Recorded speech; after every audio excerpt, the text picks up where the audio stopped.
Halo guys, Guys, pada ngapain nih? Ya, halo. Yuk.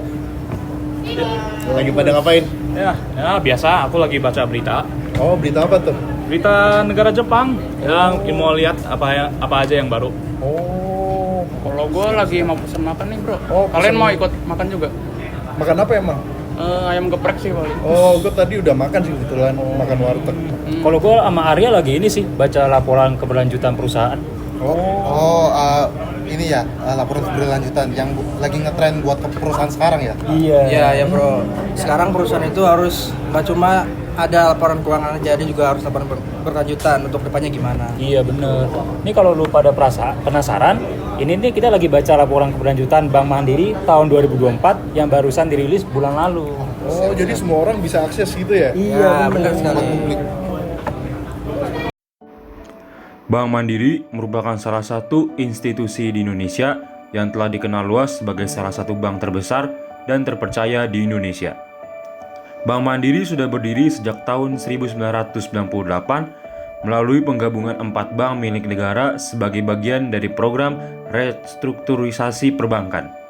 Hingga Juni 2024, jaringan Bank Mandiri telah mencakup 139 kantor cabang dan 2.088 kantor cabang pembantu serta 12.885 unit ATM yang tersebar di seluruh Indonesia. Bank Mandiri berinovasi dengan menghadirkan Livin, yaitu super app untuk kebutuhan perbankan digital. Analisis laporan keberlanjutan Bank Mandiri 2024 dilakukan dengan menggunakan standar GRI versi 2016. Berikut adalah highlight analisis laporan GRI. Total nilai ekonomi yang dihasilkan Bank Mandiri pada tahun 2024 naik menjadi 206,655,437 juta rupiah, meningkat dari tahun 2023 sebesar 186,911,235 juta rupiah. Risiko yang terkait perubahan iklim ialah risiko transisi dan fisik. Bank Mandiri sudah mengidentifikasi jenis, kemungkinan, dampak, strategi untuk menghadapi, dan lain-lain untuk risiko-risiko tersebut. Terdapat program pensiun dan jaminan kesehatan kepada pegawai mendekati masa pensiun dengan iuran keanggotaan sebesar 2% dan kontribusi pegawai dan 3% dari kontribusi Bank Mandiri. Terdapat potongan pajak sebesar 3% yang awalnya 22% menjadi 19%. Standar upah karyawan entry level di Bank Mandiri diklaim 4,39% lebih tinggi dari UMR tertinggi di Indonesia dan berlaku untuk semua karyawan tanpa terkecuali. 99,4% board of directors berasal dari masyarakat lokal. Bank Mandiri menginvestasikan 30,4 miliar rupiah untuk program tanggung jawab sosial dan lingkungan. Bank Mandiri berhasil menyalurkan dana ke program TJSL dengan nilai 250,3 miliar rupiah dengan total 1.195 program yang dilaksanakan. Program TJSL berfokus pada 3 aspek utama, yaitu pendidikan, lingkungan, dan pengembangan usaha mikro dan kecil. Contoh program TJSL Mandiri seperti Mandiri Bersama Mandiri dan Bangkit Bersama Mandiri. Pengadaan barang diatur dalam Standar Prosedur Operasional (SPO) dan Petunjuk Teknis Operasional (PTO), pengadaan yang berlaku di seluruh unit kerja. Berikut detail tentang pemasok lokal. Terdapat unit pengawasan internal di setiap unit kerja yang difokuskan pada kegiatan yang memiliki risiko tinggi korupsi. Kegiatan tersebut adalah sebagai berikut. Bank Mandiri memiliki whistleblowing system dengan nama whistleblowing system letter to CEO sebagai sarana untuk pelaporan indikasi terjadinya perbuatan fraud atau non-fraud. Terdapat total 257 laporan WBS LTC yang terdiri dari 38 laporan kasus fraud dan 219 laporan kasus non-fraud. Seluruh kasus laporan tersebut sudah diselesaikan. Terdapat 13 kasus korupsi yang terdiri dari 7 konflik kepentingan dan 6 konflik lain. Semua kasus tersebut sudah ditangani sesuai peraturan internal dan undang-undang yang berlaku. Salah satu kasus yang ditemukan adalah korupsi kredit Bank Mandiri sebesar 112 miliar rupiah di Semarang, di mana salah satu pimpinan cabang Bank Mandiri terlibat dalam pencarian kredit ilegal. GRI 206 tidak dilaporkan dalam laporan keberlanjutan Bank Mandiri tahun 2024 dan tidak ditemukan berita terkenal hal ini. Kebijakan dan strategi pajak disetujui dan ditinjau oleh Direktur Keuangan dalam pelaporan SPT tahunan PPH Badan. Tata kelola, pengontrolan, dan manajemen risiko pajak di Bank Mandiri telah ditetapkan dengan komprehensif dan terstruktur. Bank Mandiri menjaga hubungan baik namun berupaya untuk mempengaruhi keputusan otoritas pajak. Bank Mandiri juga selalu mematuhi peraturan yang ditetapkan oleh otoritas pajak. Pelaporan pajak dan keuangan dilakukan di seluruh wilayah operasional, termasuk cabang luar negeri. Bank Mandiri menerima keringanan pajak karena telah memasarkan minimal 40% sahamnya di bursa saham. Bank Mandiri berinovasi dengan menciptakan kartu debit dan kartu prabayar dari bahan PVC daur ulang. Tapi presentase material input tidak disebutkan. Lalu GRI 301 yang dilaporkan hanyalah GRI 301-2. Berikut adalah konsumsi listrik dan bahan bakar minyak. Investasi konsumsi energi sebesar 30 gigajoule per pegawai. Dari tahun baseline yaitu 2019, total pengurangan konsumsi energi telah berkurang sebesar 863.024 gigajoule.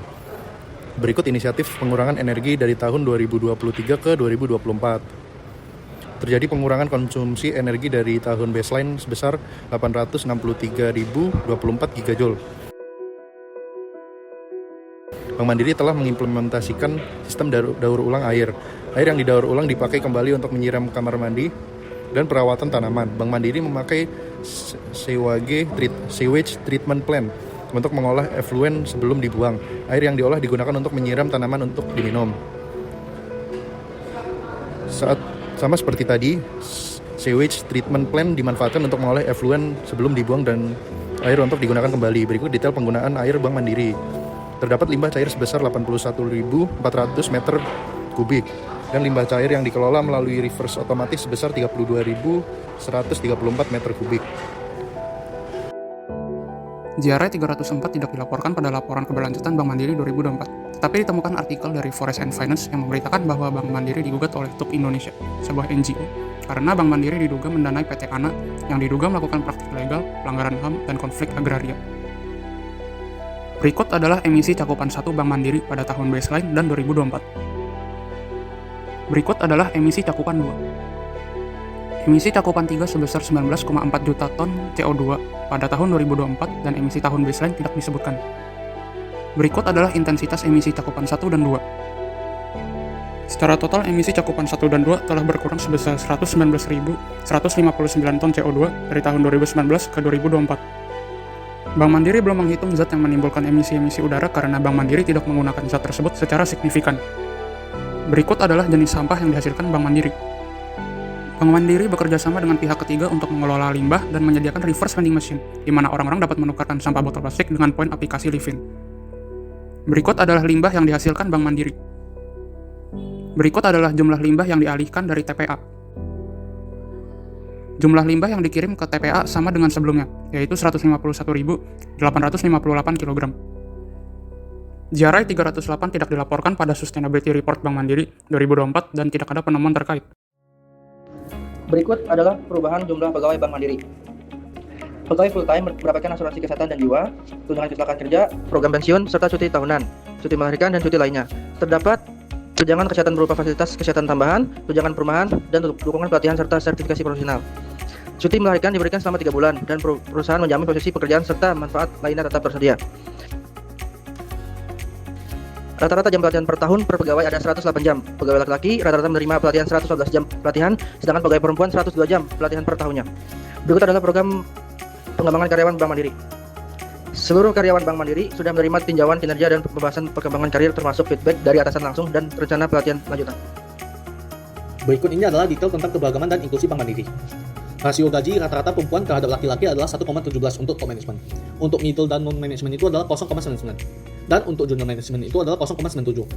Rata-rata kesenjangan upah tertinggi tercatat di top level management sebesar 16,7%. Terdapat 41 laporan terkait diskriminasi dan semua kasus sudah diselesaikan sesuai prosedur.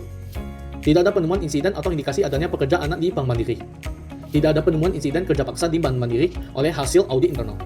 Seperti yang sudah disebutkan sebelumnya, Bank Mandiri melaksanakan 1.195 program TJSL dengan total realisasi anggaran sebesar 250 miliar. Tampak program dievaluasi secara berkala menggunakan metode Social Return on Investment. Operasi yang berpotensi menimbulkan dampak negatif signifikan terhadap masyarakat lokal diidentifikasikan melalui rangka environmental dan social risk management. Metrik pengukuran yang diterapkan oleh Bank Mandiri ialah total emisi GRK atau penjualan. Sejauh mana produk atau jasa perusahaan mempengaruhi lingkungan, dan sebagainya. Bank Mandiri juga menggunakan metrik sesuai TKBI oleh OJK. Untuk metrik sosial, terdapat keberagaman karyawan, yaitu persentasi karyawan perempuan, persentasi pengeluaran untuk komunitas dibandingkan laba sebelum pajak, dan sebagainya. Bank Mandiri juga memakai metrik sesuai UNDP, Impact Measurement Management Framework. Untuk metrik tata kelola, yang dipakai adalah apakah perusahaan memiliki struktur tata kelola yang layak, jelas, dan transparan. Apakah perusahaan menjamin akurasi dan integrasi laporan keuangan, dan sebagainya.